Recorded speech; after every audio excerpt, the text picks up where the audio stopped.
September 10 2025க்கு மேலே மிகப்பெரிய மாற்றத்தை சந்திக்க இருக்கக்கூடிய ரிஷபராசி என்பர்கள். மிகப்பெரிய மாற்றம். வாழ்க்கையில் நீங்கள் திக்கி திணறி முட்டி மோதி இருந்துற ஒரு இடத்துல இருந்து மூச்சு விடுறதுக்காக வெளியே தலையை நீட்டுவாங்க பார்த்தீங்களா, அந்த மாதிரி ஒரு இடத்துல செப்டம்பர் 10க்கு மேலே ஒரு மிகப்பெரிய ஒரு மாற்றத்தோடு வெளிவரக்கூடிய ஒரு ராசி இந்த ரிஷபராசி. இந்த ரிஷபராசிக்காரர்களுக்கு வாய் சம்மந்தப்பட்ட பிரச்சனைகள் நிறையாவே இருக்கும். சார் வாய் சம்மந்தப்பட்ட பிரச்சனை ஏதாவது வாய் பேசி எங்கேயாவது திட்டு வாங்குவீங்களா? அதெல்லாம் ஒன்றும் கிடையாதுங்க. வாய் சம்மந்தப்பட்ட பல் பிரச்சனை, நாக்கு பிரச்சனை, இல்லை ஏதாவது வாயில் உதடு பிரச்சனை, இந்த மாதிரி ஏதோ ஒரு விஷயத்தினால சின்ன சின்ன பாதிப்புகள் வாய் சம்மந்தப்பட்ட இடத்துல இருக்குங்க.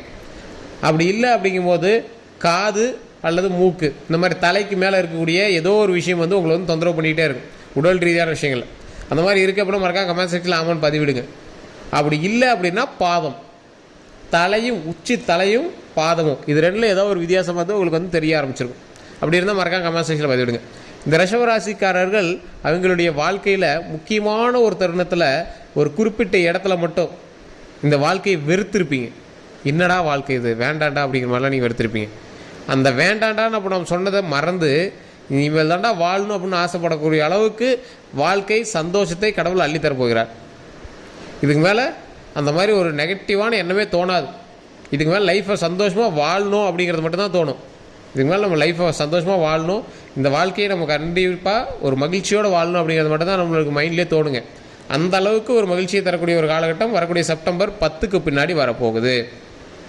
அப்படி என்ன சார் ஹைலைட்டு, அப்படி என்ன தான் சாதிச்சிச்சு, அப்படி என்ன பெரிய நடக்க போகுது அப்படின்னு நினைக்கிறவங்களுக்கு இந்த ரிஷபராசிக்காரர்களை பொறுத்த வரைக்கும் அவங்க குடும்பத்துக்காகவே வாழக்கூடிய ராசி தான். இருந்தாலும் அவங்கள பற்றி அவங்க கொஞ்சம் தெரிஞ்சுக்கணும்ல. அப்போ நீங்கள் என்ன பண்ணுங்கள் அப்படின்னா டிஸ்கிரிப்ஷனில் நம்பர் கொடுத்துருங்க. உங்களுடைய பிறந்த நேரம், பிறந்த ஊர், பிறந்த தேதி, இது 3 மட்டும் கையில் எடுத்துக்கோங்க. உங்களோட ஜாதகத்தை ஓப்பன் பண்ணி அப்படின்னா ஃப்ரண்ட்டு 3 இதில் இருக்கும். பிறந்த நேரம், பிறந்த தேதி, பிறந்த ஊர். உங்களோட ஜாதகத்தை எனக்கு எடுத்து பார்த்துட்டீங்களா? இன்றைக்கி நல்ல முகூர்த்த நாள், ஒரு அருமையான நாள், இன்றைக்கி எடுத்து பாருங்கள்.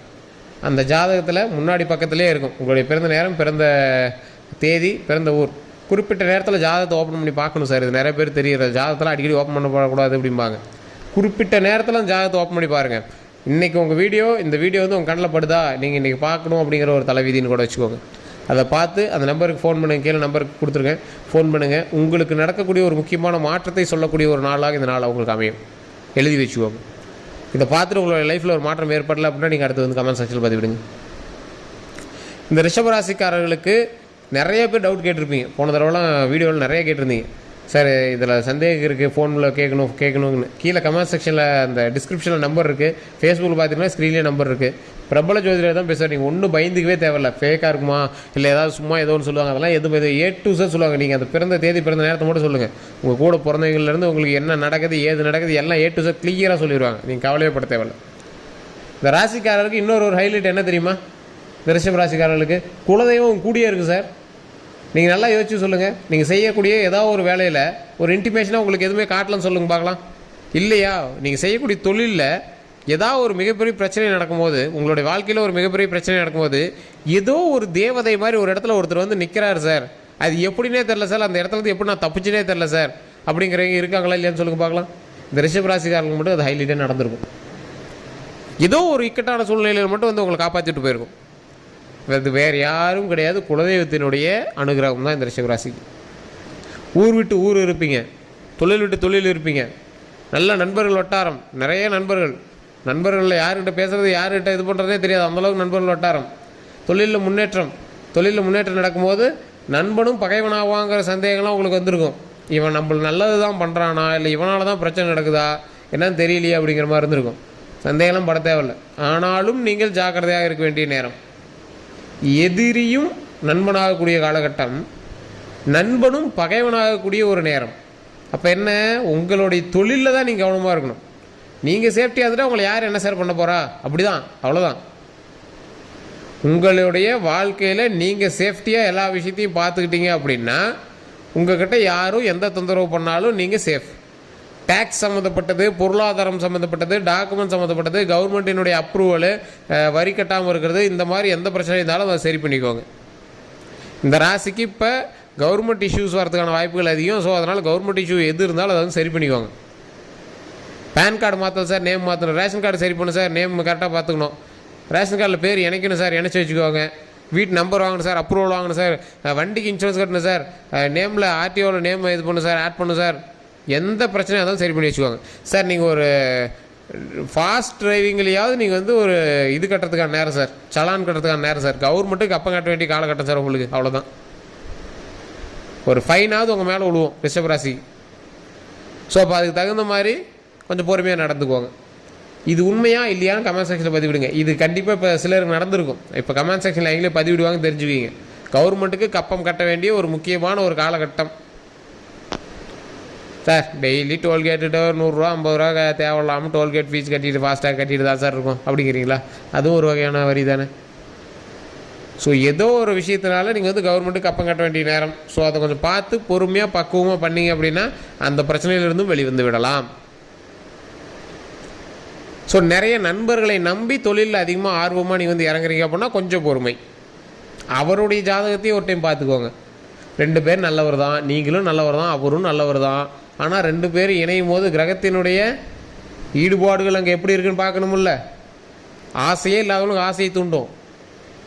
நல்ல வருமானம் வந்துட்டுருக்கும், அதிலேருந்து அப்படியே கப்பங்கன்னு பிடிக்கலான்னு தோணும். ஸோ இந்த மாதிரி நிறையா விஷயங்கள் வந்து நடக்கிறதுக்கான வாய்ப்புகள் ரொம்ப ரொம்ப ரொம்ப ரொம்ப அதிகம்.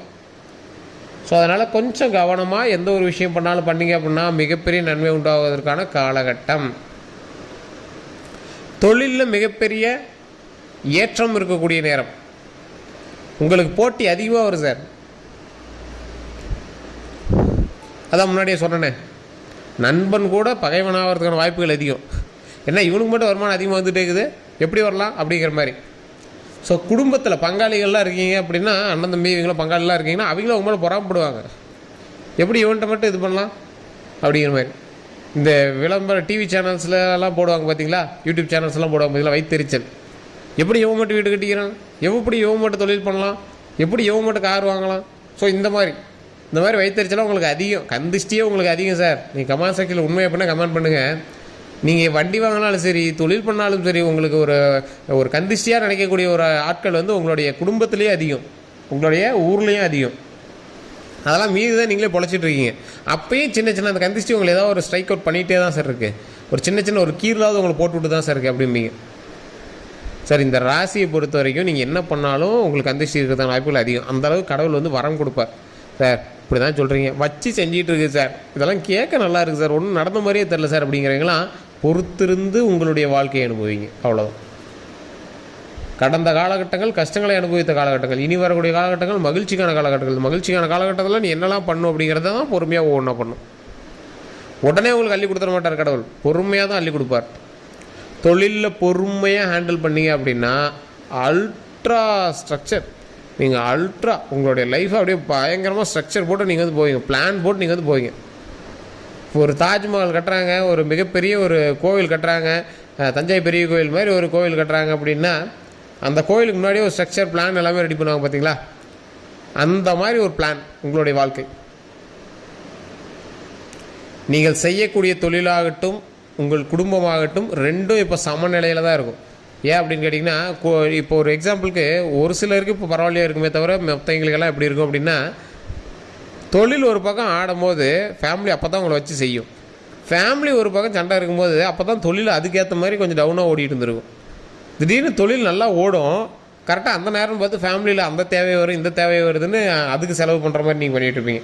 ஃபேமிலியில் ஏதோ ஃபங்க்ஷன் வருது சார், அந்த ஃபங்க்ஷனுக்கு நகை வாங்கணும் சார், சார் அந்த ஃபங்க்ஷனுக்கு வேறு மொய் செய்யணும் சார், சீர் செய்யணும் சார், வீட்டுக்கு வேறு கட்டியிருக்கேன் சார், வீட்டுக்கெல்லாம் செலவு பண்ணணும் சார், வீடெல்லாம் டிசைன் பண்ணணும் சார், பெயிண்ட் அடிக்கணும் சார், அந்த மாதிரி நிறைய விஷயங்கள் வந்திருக்கும். இது எல்லாம் உங்களை அன்எக்ஸ்பெக்டடாக ஒரு மங்களகரமான விஷயமாக வந்திருக்கும்.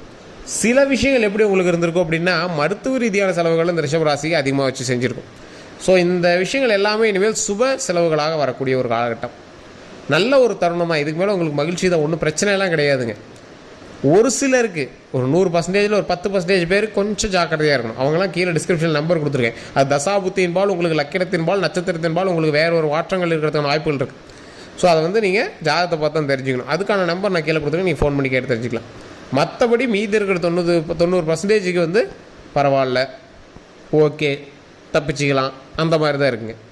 100% உங்களுக்கு சூப்பர் அப்படின்னு சொல்ல முடியாது. ஒரு 50% வந்து ஜாக்கிரதையாக இருக்கலாம் அப்படின்னு சொல்லலாம். உங்களுக்கு வந்து 0% வந்து உங்களுக்கு எந்த பிரச்சனையுமே கிடையாது அப்படின்னு சொல்ல முடியாது. ஸோ 50-50. இந்த 50-50யில் இருக்கிறவங்களுக்குமே வந்து பார்த்திங்கன்னா ஒரு குறிப்பிட்ட விஷயத்தில் நீங்கள் வந்து இன்வால்வ் ஆகி வெயிட் பண்ணிகிட்ருக்கீங்க அப்படின்னா அந்த விஷயங்கள் கொஞ்சம் கேள்விக்குறி தான். அது உங்களுடைய தனிப்பட்ட ஜாதகத்தை பொறுத்து, தசாபுத்தினுடைய அமைப்பு எப்படி இருக்கோ அது மாதிரி உங்களுக்கு சிலருக்கு கேள்விக்குறி தான். கொஞ்சம் வெயிட் பண்ணி தான் பண்ணணும். இந்த காலகட்டம் வந்து உங்களுக்கு ஆன்சரபிள் காலகட்டம் கிடையாது. இது வந்து நம்ம தெளிவாக சொல்கிறோம். எல்லாம் கொஞ்சம் நல்லதாக சொல்லுவாங்க, அது இதுன்னு சொல்லி இழுத்துட்டு போவாங்க. இந்த காலகட்டம் உங்களுக்கு ஒரு கொஷின் மார்க்கான காலகட்டம், கொஞ்சம் ஆன்சரபிள் காலகட்டம் கிடையாது. அதை மென்ஷன் பண்ணியே சொல்லிடுறோம். வேறு எந்த கருத்துக்களாக இருந்தாலும் கீழே ஃபோன் நம்பர் கொடுத்தோம், ஜஸ்ட் நீங்கள் வந்து ஃபோன் பண்ணி பேசி தெரிஞ்சுக்கலாம். வேறு எந்த கருத்துக்களாக இருந்தாலும். எல்லோருக்கும் நன்றி நண்பர்களே.